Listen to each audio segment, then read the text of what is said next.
Is this alternative reality? It's an amazing thing. It is an amazing thing to see. You're masters at this. You say?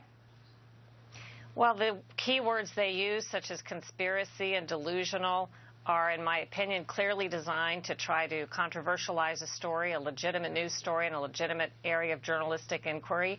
To some degree, that's successful, but I think primarily among those that don't want to look at this as a story in the first place.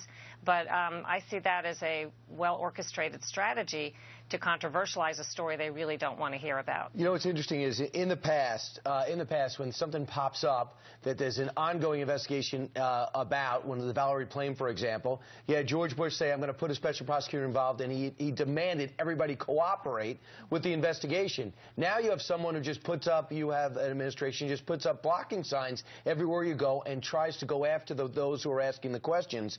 And if we look at your background, Sharyl, you're hardly somebody who goes after for conservative causes. You go after everybody. You went after the Bush administration. You called it a bait and switch when it comes to TARP. You investigated the Red Cross in 2003, won awards for it. So you just are pursuing this story like anything else. How is the answer you're getting different from anything else?